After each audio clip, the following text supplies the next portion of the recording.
नमस्कार, स्वागत है आप सभी का। आपके साथ मैं हूं पुनीत। क्या शिवराज सरकार पूरे कर पाएगी 5 साल? क्या कांग्रेस फिर लौटेगी सत्ता में? क्या होगा बीजेपी में सिंधिया का हाल? उपचुनाव के नतीजे लिखेंगे सूबे की तकदीर। चुनाव की तारीखों का ऐलान भले ही ना हुआ, लेकिन सियासत शुरू हो चुकी है। किसने कहां कितना दम दिखाया, किसकी वजह से कौन बगावत के मूड में आया, चुनावी चकल्लस में हर दिन दिखाएंगे आपको। कहां है घमासान की तैयारी, कहां है किसकी दावेदारी, और जनता का दिल जीतने की लड़ाई में कौन है किस पर भारी। सांवेर की सियासत में क्या आरक्षण की एंट्री होने जा रही है? सांवेर उपचुनाव से पहले करणी सेना ने ऐसा ही राग छेड़ दिया जो फिलहाल किसी भी दल को सुकून नहीं दे रहा। वैसे आरक्षण पर सियासत नहीं, लेकिन करणी सेना चाहती है कि सांवेर में दावेदार चुनाव के पहले ही आरक्षण पर अपना अपना रुख साफ कर दें। उपचुनाव में बीजेपी कांग्रेस के सामने ये एकदम नई और अलग तरह की चुनौती है। देखिए ये रिपोर्ट।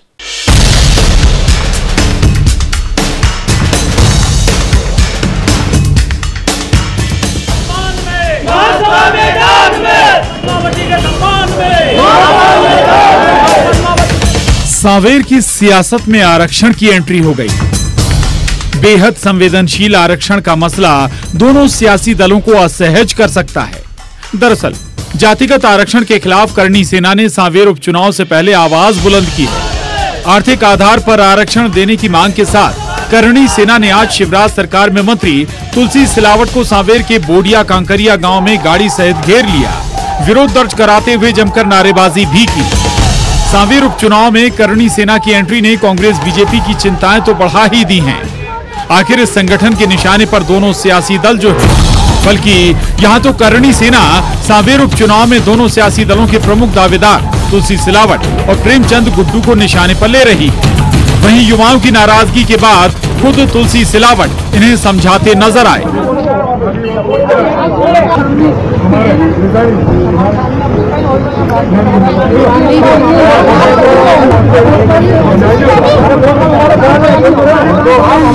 आर्थिक आधार पर आरक्षण की मांग के साथ सैकड़ों युवा सड़कों पर उतर आए। हालांकि सेना के इस प्रदर्शन पर गुड्डू अलग एंगल ही निकालते हैं। प्रेमचंद गुड्डू के मुताबिक क्षेत्र में कोई विकास नहीं हुआ। ये नाराजगी बीजेपी कार्यकर्ताओं की है जो करणी सेना के नाम पर अपने ही नेताओं से सवाल कर रहे हैं। कहीं कोई चीजों को उनके समय ये चुनाव करणी सेना वाला है ही नहीं, जो उनकी मांग कर रहे हैं वो है ही नहीं। ये तो सब उपचुनाव है। इन उपचुनाव में 9वीं अनुसूची की बात करते हैं तो मैं नहीं मानता हूँ। तो शंकर लालवानी से बात करना चाहिए, मुख्यमंत्री से बात करना चाहिए, प्रधानमंत्री से बात करना चाहिए। आर्थिक आधार पर आरक्षण भले ही केंद्रीय स्तर का मसला हो, लेकिन करणी सेना ने इसे सांवेर उपचुनाव का मसला तो बना ही दिया। भले ही ये तुलसी सिलावट और प्रेमचंद गुड्डू के बस के बाहर की बात हो, लेकिन इस पर जवाब देने में भी कांग्रेस बीजेपी के दावेदार बेहद सतर्कता बरत रहे हैं। हम लोगों से क्यों घेरेंगे? हम सरकार में ये मंत्री इनका, मुख्यमंत्री इनका, प्रधानमंत्री इनका, तो हम हमारी तो कोई आप चुनाव चुनने के बाद हम लोग उन चीजों का निराकरण करेंगे, उसकी बात करेंगे। आखिर छोटा सा बयान भी बड़ा बखेड़ा खड़ा कर सकता है। हालांकि दिग्गजों को भी इस मसले पर जवाब देना आसान नहीं होगा। इंदौर से अरुण त्रिवेदी के साथ bureau report, news 18 Madhya Pradesh Chhattisgarh.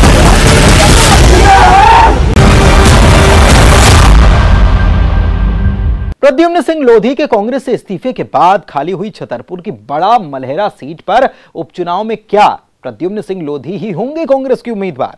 यह सवाल इसलिए कि इस चुनाव में यहां पर स्थानीय और बाहरी का मुद्दा गरमाने जा रहा है, और इस बार जनता कह रही है कि उम्मीदवार तो स्थानीय ही होना चाहिए।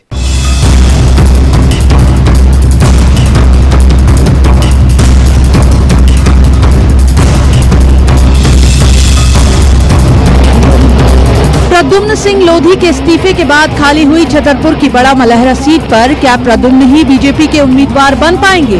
इसे राजनीति कहिए या वाकई यहाँ के स्थानीय वोटर की मांग, लेकिन बड़ा मलहरा सीट पर कांग्रेस से हो या बीजेपी से स्थानीय उम्मीदवार का मुद्दा बहुत तेजी से उठ रहा है।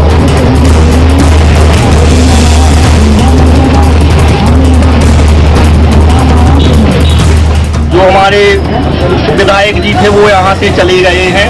हमको यहीं का लोकल का विधायक चाहिए है और विकास के नाम पे यहाँ कुछ नहीं है। कांग्रेस से थे वो चले गए हैं। अब फिर से चुनाव होने हैं 2 महीने बाद, तो हम यहीं लोकल के विधायक का सपोर्ट करेंगे। अब क्या कहोगे वोट मांगने आएंगे लोग? वोट मांगने आएंगे कि हमारे यहाँ का विकास करवाइए। वोट मांगने आएंगे जो नेता, उनको कहेंगे कि दल बदल नहीं करेंगे, शपथ पत्र लेंगे इससे तो दल बदलना चाहिए और कोई समस्या नहीं सुनी उनने और दूसरी पार्टी नहीं चली जाए। असल में पूर्व विधायक प्रद्युम्न सिंह लोधी दमोह जिले के हिंडोरिया के रहने वाले हैं। प्रद्युम्न सिंह के कांग्रेस से बीजेपी में शामिल होने के बाद सबसे बड़ी चिंता बीजेपी के ही उन दावेदारों की है जो अगले चुनाव में बड़ा मलहरा से दावेदारी की आस लगाए बैठे थे और अब उनकी उम्मीद उपचुनाव से फिर जाग गई है। जाहिर है प्रद्युम्न सिंह के आने से उनके सियासी वजूद पर असर पड़ेगा, लिहाजा स्थानीय के मुद्दे को दबी जुबान में बीजेपी की तरफ से भी हवा दी जा रही है। कांग्रेस ने तो स्थानीय उम्मीदवार की मांग के साथ जनता के बीच ये माहौल बनाना भी शुरू कर दिया है कि वोटर इस बार अपने उम्मीदवार से ये शपथ पत्र भी भरवाए कि जीतने के बाद वो दल तो नहीं बदल लेगा। बाकी कांग्रेस में उम्मीदवार का नाम सर्वे के आधार पर ही तय होगा। कांग्रेस पार्टी लगातार जिस दिन से घटनाक्रम सामने आया है मौजूदा विधायक का, उसी दिन से नए सर्वे किए जा रहे हैं और ये बहुत महत्वपूर्ण विषय है कि निष्ठावान और अच्छे व्यक्ति का सर्वे किए जाकर उन्हें प्राथमिकता दी जाएगी, जिससे पार्टी को आने वाले चुनाव में सफलता प्राप्त हो सके। भारी प्रत्याशी का जो गुस्सा है लोगों में कि हमेशा भारी प्रत्याशी को वोट टिकट मिलती है, तो कैसे ये दूर होगी? देखिए, सबसे पहले तो उसका सर्वे किया जा रहा है और स्थानीय व्यक्ति को महत्व दिए जाने की प्रबलता से मांग है, जिससे बुनियादी जो उस क्षेत्र का विकास होना चाहिए वे वहीं का व्यक्ति रह के कर सकता है। ये बात यथार्थ सत्य है। बीजेपी क्या प्रद्युम्न सिंह लोधी को ही मैदान में उतारेगी या कोई नया नाम होगा बड़ा मलहरा से? अभी इस मामले में स्थानीय इकाई कुछ भी बोलने से बच रही है। आखिरी फैसला यूं भी शीर्ष नेतृत्व के हाथ में है। भारतीय जनता पार्टी में शीर्ष नेतृत्व ही पूर्ण रूप से सक्षम हो पाए। शीर्ष नेतृत्व के आधार पर ही हम लोग समर्थन करते हैं और जो शीर्ष नेतृत्व ने निर्णय लिया है उसके लिए हम लोग आभारी हैं और किसी प्रकार की कोई बदबाजी नहीं है। जनता का कहना होता है कि स्थानीय प्रत्याशी को टिकट नहीं दी जाती है, इससे कहीं ना कहीं उनके अंदर रोष है, कैसे दूर करेंगे इसको? जनता के आधार पर ही अपन टिकट देते हैं और टिकट का बंटवारा करते हैं, उन्हीं के आधार पर ही चुनाव लड़ते हैं, वो ही जनता ही चुनाव जिताती है। तो कांग्रेस हो या बीजेपी, इतना तय है कि बड़ा मलहरा सीट पर स्थानीय का मुद्दा इस बार असर दिखाएगा। वोटर के बीच माहौल बनाने से ज्यादा मशक्कत दोनों दलों को उम्मीदवार के चुनाव के लिए करनी पड़ेगी। बड़ा मलहरा से सुनील उपाध्याय के साथ bureau report, news 18 Madhya Pradesh Chhattisgarh.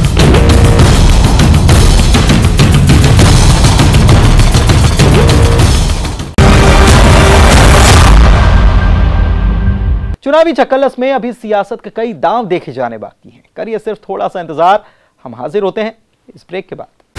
हमें तो अपनों ने लूटा, गैरों में कहां दम था। कभी शायराना अंदाज तो कभी अधिकारियों को लताड़। इसी अंदाज से अक्सर नेपा नगर से कांग्रेस से विधायक सुमित्रा देवी कास्डेकर लाइमलाइट में रहती थी, लेकिन इस बार वो पार्टी बदलकर सुर्खियों में आ गई। कैसे लिखी गई इस दल बदल की स्क्रिप्ट? सुमित्रा को किस बात का था संतोष? और नकली नोट के मामले की आंच क्या उपचुनाव तक जाएगी?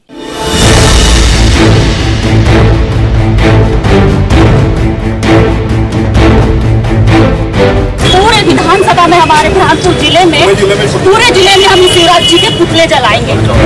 हर एक गली पे एक चौराहे पे पुतले जलेंगे। सियासत का ये अजीब रंग देख लीजिए। बुरहानपुर के नेपा नगर की महज 20 दिन पुरानी तस्वीर है ये, जहां कांग्रेस से सुमित्रा देवी कास्डेकर बीजेपी को पानी पी पी कर कोस रही थी, अफसरों को लताड़ लगा रही थी। नेपा नगर से उस वक्त कांग्रेस विधायक जो थी मैडम, पूरे विधानसभा में हमारे बुरहानपुर जिले में पूरे जिले में हम शिवराज जी के पुतले जलाएंगे। हर एक गली पे एक चौराहे पे पुतले जलेंगे। लेकिन 20 20 दिन में तो नेपानगर की सियासत में भूचाल आ गया। नेपानगर से कांग्रेस विधायक सुमित्रा देवी ने कांग्रेस छोड़ बीजेपी का दामन थाम लिया तो अब सुर भी बदल गए। ये महज एक भूचाल नहीं था जिसने सियासी गलियारों में हलचल मचाई थी। अब तो नेपानगर की सियासत में नकली नोट कांड की गूंज सुनाई दे रही है।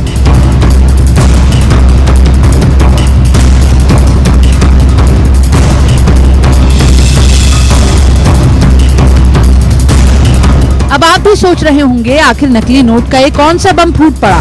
तो उज्जैन एसटीएफ ने नकली नोट गिरोह का भंडाफोड़ कुछ दिन पहले किया था। इस गिरोह में नकली नोटों को खरीदकर बाजार में खपाने वाला बुरहानपुर की नेपानगर विधानसभा सीट से विधायक रही सुमित्रा कासदेकर का विधायक प्रतिनिधि किरण और उसका दोस्त था। आज जरूर इस बात को बल मिलता है कि जो तत्कालीन समय पर पूर्व विधायक मंजू दादू ने जो बात कही थी कि इनके विधायक प्रतिनिधि ने इस प्रकार से कुछ किया है, तो शायद ये भी कहीं शामिल हो। तो मैं मंजू दादू की बात से सहमत हूँ और इसकी एसआईटी जांच भी होनी चाहिए इस नोट कांड की कि इसके तार कहाँ तक जुड़े हैं, कैसे कैसे जुड़े हैं। इसके पीछे हो सकता है कि ये भी एक सच हो। इस मसले को लेकर बीजेपी ने कुछ ही दिन पहले कांग्रेस विधायक सुमित्रा कासदेकर के खिलाफ मोर्चा खोला था। नेपानगर से बीजेपी की पूर्व विधायक मंजू दादू तो उस वक्त सुमित्रा कासदेकर के इस्तीफे पर अड़ गई थी, लेकिन अचानक नेपानगर विधायक सुमित्रा कासदेकर की आस्था बीजेपी में जागी और वो बीजेपी की हो गई। इस प्रकार का जो ये घटनाक्रम हुआ है, क्योंकि और कोई मुझे समझ नहीं पड़ता कि क्यों भाजपा ज्वाइन की, क्यों कांग्रेस पार्टी ने उनको जो सम्मान दिया 2 साल की उनकी राजनीति में, उनको विधानसभा का टिकट घर बैठ के पार्टी ने दिया। पार्टी ने, कार्यकर्ताओं ने अपने जेब से पैसा लगाया, नेताओं ने अपने जेब से पैसा लगाया और उनको विधायक बनाया। तो उनका योगदान स्वयं के विधायक बनने में नहीं था, योगदान पूरा कार्यकर्ताओं का था। मुर्दाबाद मुर्दाबाद सुमित्रा देवी मुर्दाबाद मुर्दाबाद मुर्दाबाद मुर्दाबाद मुर्दाबाद सुमित्रा देवी मुर्दाबाद। तो अब आप समझ ही रहे होंगे, कांग्रेस आरोप लगा रही है कि बीजेपी ने इस नकली नोट कांड का डर दिखाकर और ढाल लेकर सुमित्रा को अपने पाले में लिया है।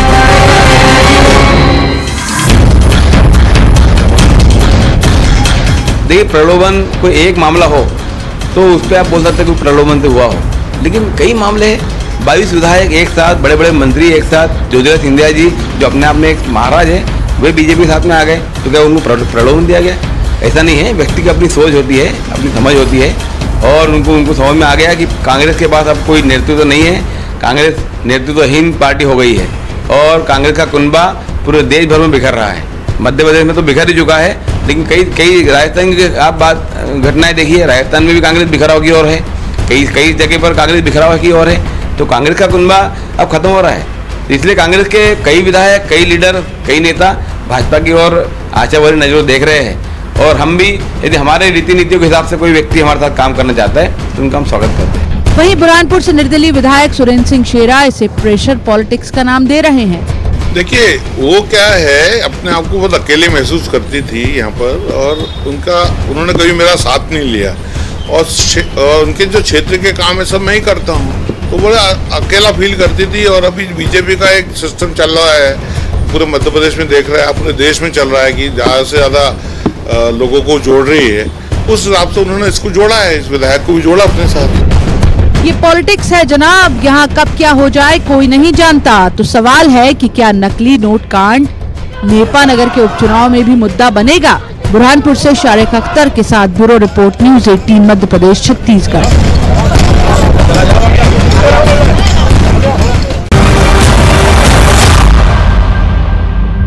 क्या बयानों से जीता जाएगा चंबल का रण?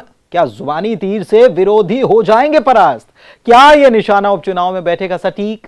पिंड में सहकारिता मंत्री अरविंद भदौरिया का गुस्सा क्या कहता है? भदौरिया के निशाने पर क्यों आए दिग्विजय? मंत्री जी ने एमपी के तख्ता पलट का रिप्ले भी सुनाया, आप भी सुनिए।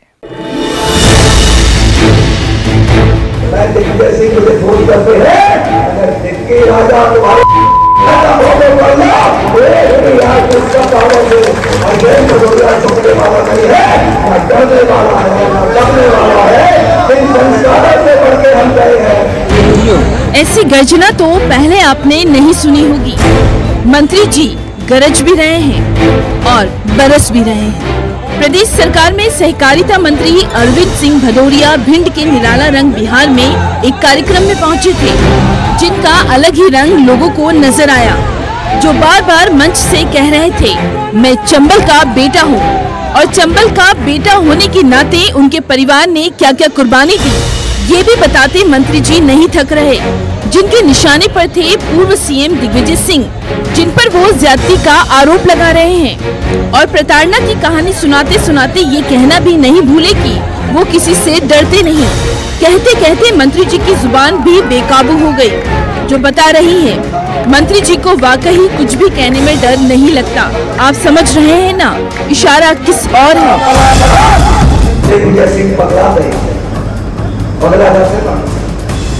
अहंकार है, राज घराने का दम्भ है। 10 साल मुख्यमंत्री रहे तो एक जो है ना सामंती सोच है। उनको क्या लगा कि अरविंद भदौरिया डर जाएगा। मेरे रियल बड़े भाई को पुलिस उठवाते हैं, मेरे घर में पुलिस भेज देते हैं, हर कनेक्ट कराने की कोशिश करते हैं, मुझे 100 फोन करते हैं, मेरे बंगले से मेरे नौकर को उठा के ले जाते हैं। एक तरह जो आजाद तो और छोटा भाई उसको उठा के लेके जाते हैं, 6 घंटे तक रखते हैं। मैं दिग्विजय सिंह मुझे फोन करते हैं, अगर दिग्गी राजा तुम्हारे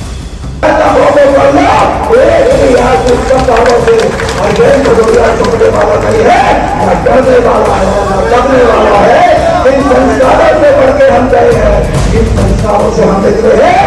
संत की शाखाओं में जाके अपनी जिंदगी के 14 साल आदिवासी अंचलों में जाके 20,000 परिवारों में भोजन करके वो खुद के बलिदान की एक और कहानी बयां कर रहे हैं। कैसे उनके परिवार पर अत्याचार हुआ, कैसे उनके भाई को उठाने की धमकी दी गई, लेकिन वो डरे नहीं, डटे रहे हर मोर्चे पर। सवाल है कि आखिर इसके मायने क्या है। मंच से बयान तीखे होते जा रहे हैं, जरा गौर फरमाइए। कमलनाथ सरकार के तख्तापलट की पूरी कहानी का रिप्ले भी बता रहे हैं, जिसका सेंटर पॉइंट था बेंगलुरु। वहाँ पे आपका भाई, आपका बेटा इसने पूर्व लगातार जो है ना बेंगलोर में 22 दिन, बेंगलोर में 22 दिन 22 विधायक के साथ लंबे समय। अब इनके बयानों का तीर पूर्व खेल मंत्री जीतू पटवारी की तरफ है, जो ये कहते नहीं थकते, विधायकों को बरगलाने में दिग्गी राजा की एक नहीं चली। जीतू पटवारी की गुंडागर्दी की मंत्री जी कथा सुना रहे हैं। लोग कसम कहते हैं इसको। मैं ऐसे 13-14 विधायकों के साथ गुंडाओं में व्यवस्था मेरे पास थी। दिग्विजय सिंह आ जाते हैं, दिग्विजय सिंह का लड़का आ जाता है जयवर्धन सिंह जी, एक जीतू पटवारी करके मिनिस्टर शिक्षा मंत्री वो आ जाता है। लोग जाने को तैयार नहीं होते हैं, दादागिरी करने की कोशिश करते हैं, गुंडागर्दी करने की कोशिश करते हैं, धमकाने की कोशिश करते हैं। मैं वहां पे आपका बेटा, आपका भाई था, वो कहते मुझे जीतू पटवारी कहते हैं, तो मैं चंबल से आता हूँ, मुझे भी अरविंद भदौरिया कहते हैं। धज्जिया वाले गिड़गिड़ाया, गिड़गिड़ाते गिड़गिड़ाते वो जीतू पटवारी के कभी अकेले में पूछ लेना, कभी पीछे से ऐसा देखोगे तो 1 महीने तक सिकाई हो जाएगी रोड के। लेकिन गुंडागर्दी चंबल का आपने किसी भी स्वीकार नहीं करेगा। ये मान सम्मान स्वाभिमान से रहने वाला आदमी है। एक के बाद एक ऐसे ही बयानों के तीर मंच से चलाए गए। अब निशाना किस और है, ये आप समझ सकते हैं। उपचुनाव की 26 सीटों में से भिंड की 2 विधानसभा सीट महगांव और गोहद आती है। तो क्या कमलनाथ सरकार के तख्तापलट में अपना अहम रोल बताने वाले सहकारिता मंत्री ये जताने की कोशिश कर रहे हैं कि बीजेपी के सत्ता में आने में वो लीड रोल में थे। 10 साल मुख्यमंत्री रहे तो एक जो है ना सामंती सोच है। उनको क्या लगा कि अरविंद भदौरिया डर जाएगा। मेरे रियल बड़े भाई को पुलिस उठवाते हैं, मेरे घर में पुलिस भेज देते हैं, हर कनेक्ट कराने की कोशिश करते हैं, मुझे 100 फोन करते हैं, मेरे बंगले से मेरे नौकर को उठा के ले जाते हैं। एक तरह जो आजाद तो और छोटा भाई उसको उठा के लेके जाते हैं, 6 घंटे तक रखते हैं। इस सभा में सोशल डिस्टेंसिंग की तो धज्जियां उड़ी ही, और तो और मंत्री जी की जुबान से ऐसे विवादित बोल निकले जो कहीं आगे बवाल न मचा दे।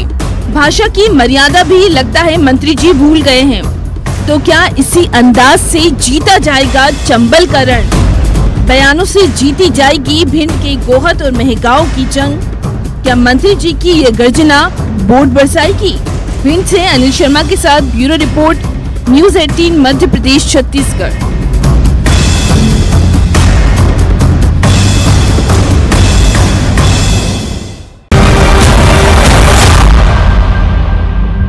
और इसी के साथ चुनावी चौकल्लस में आज के लिए बस इतना ही। दीजिए इजाजत, नमस्कार।